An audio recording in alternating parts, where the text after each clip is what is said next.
এখন নতুন করে দেখা যাচ্ছে কি যে ওজন বেশি ফাস্টিং করো, hormonal imbalance PCOS thyroid fasting করো, টেস্টোস্টেরনের লেভেল কম ফাস্টিং করো, ডায়াবেটিস কোলেস্টেরল ফ্যাটি লিভার সব কিছুর জন্য একটা ট্রেন্ডের মতো চালু হয়েছে ফাস্টিং করাটা। তো ফাস্টিং করাটা কি আসলেই আমাদের জন্য কার্যকর কিনা আমি আজকে কয়েকটা কথা দিয়ে সেটা বলবো। প্রথমে বলি যে আমি ফাস্টিংয়ের বিপক্ষে না, কিন্তু ফাস্টিংটা কি আসলে সবার জন্য কিনা সেই ব্যাপারে কিছু কথা বলবো। তো প্রথমেই আসি, একটা হরমোন দিয়ে আমি যদি বোঝাই সেটা হচ্ছে টেস্টোস্টেরন হরমোন। ঠিক আছে, টেস্টোস্টেরন হরমোন কি, সেটা ছেলেদের শরীরের একটা বিশেষ হরমোন যা আপনার মাসেল মেনটেন করে, আপনাকে এনার্জি দেয় কাজের, এবং আপনি যে একজন পুরুষ এটার সবচেয়ে যে ফিচারগুলো প্রকাশ পায় এটা টেস্টোস্টেরন হরমোনের জন্যই প্রকাশ পায়। এবং মেয়েদের শরীরেও এটা খুব অল্প পরিমাণে থাকে। এটা বেড়ে যাওয়ার কারণেই অনেক সময় যে হরমোনাল ইমব্যালেন্সগুলো হয় সেটা হয়ে থাকে। এখন আমাদের চেম্বারে যেটা হয় যে এখন বহু ক্লায়েন্ট আসে যাদের হচ্ছে যে যাদের নর্মাল ইন্টিমেট লাইফ বা সেক্সুয়াল লাইফটা আসলে বাধাপ্রাপ্ত হচ্ছে এবং তাদেরকে বলা হয় ওজন কমাতে, এবং অনেকে এসে বলে আমি কি ফাস্টিং করবো কি না। ঠিক আছে, তো তার মেইন সমস্যা হচ্ছে বেসিক্যালি টেস্টোস্টেরনে থাকে, যার কারণে তার লিবিডোটা কমে গেছে বা তার কোনো ইচ্ছাটা হচ্ছে না বা সে ভালো পারফর্ম করতে পারছে না। এখন আমি যদি তার শরীর বিবেচনা না করে তাকে ফাস্টিংয়ে ফেলে দিই, সেক্ষেত্রে কি হতে পারে। এই টেস্টোস্টেরনের কথা যে বললাম, টেস্টোস্টেরন আমাদের শরীরে দুভাবে থাকে, একটা হচ্ছে অ্যাক্টিভ টেস্টোস্টেরন আর একটা হচ্ছে বাইন্ডিং, হ্যাঁ, সেক্স হরমোন প্রোটিন গ্লোবিউলিন। এটা প্রোটিনের সাথে বাইন্ডিং অবস্থায় থাকে।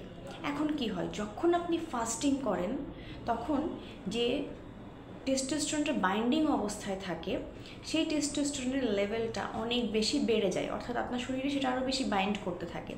তখন কি হয়, অ্যাক্টিভ যে টেস্টোস্টেরন যেটা শরীরে খোলা ছিল, যেটা আপনার কার্যক্ষমতা বাড়াচ্ছিল, ঠিক আছে, সেটার পরিমাণটা কমতে শুরু করে। তার মানে কি, ফাস্টিংয়ের জন্য যে আপনার শরীরে স্ট্রেস বাড়ছে, যার কারণে বাইন্ডিং টেস্টোস্টেরনগুলো বেড়ে যাচ্ছে, অন্যদিকে আপনার যে অ্যাক্টিভ টেস্টোস্টেরন ছিল সেইগুলো হচ্ছে যে কমে যাচ্ছে, যার কারণে আপনার পারফরমেন্স লেভেল কিন্তু আরও খারাপ হতে পারে।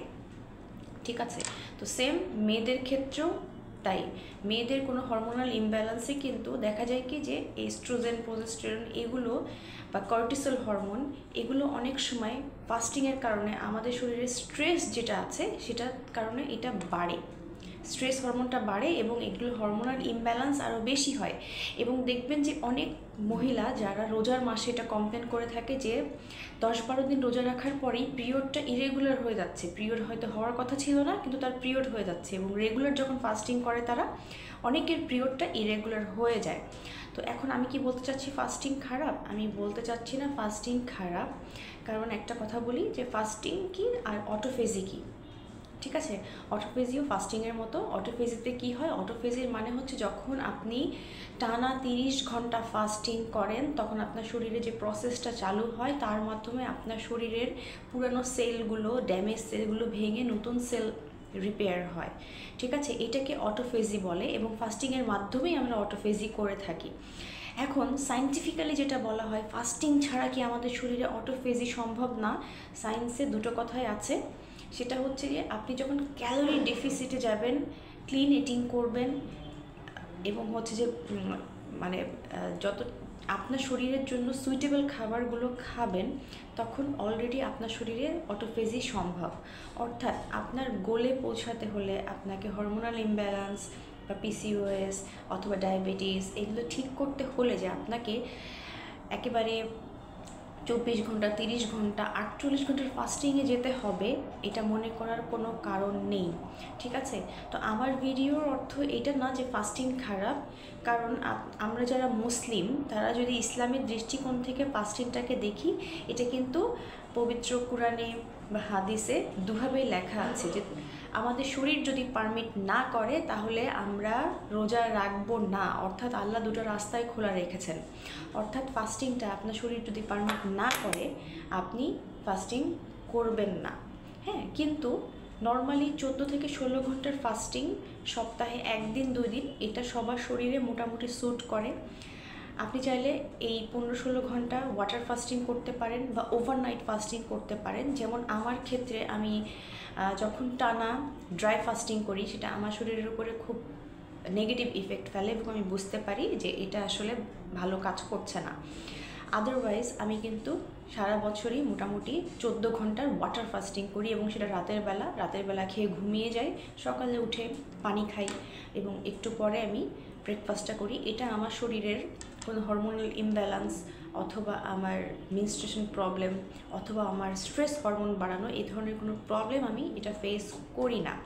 সো দেখা যাচ্ছে কি যে আপনি বাসায় চেষ্টা করলে 12, 14, 16 ঘন্টার ফাস্টিং মাঝে মাঝে বা রেগুলার ওয়াটার ফাস্টিং করতে পারেন, কিন্তু 24 ঘন্টা বা তার বেশি যদি আপনি করতে চান এটা অবশ্যই কোনো প্রফেশনালের সাথে আপনি বসবেন, তার কথা শুনবেন, আপনার শরীর কি বলে প্রপার টেস্ট করে গাইডলাইন অনুযায়ী আপনাকে করতে হবে। আদারওয়াইজ ফাস্টিংয়ের যে বেনিফিট সেটা আপনি পাবেন না। সবাই ভালো থাকবেন।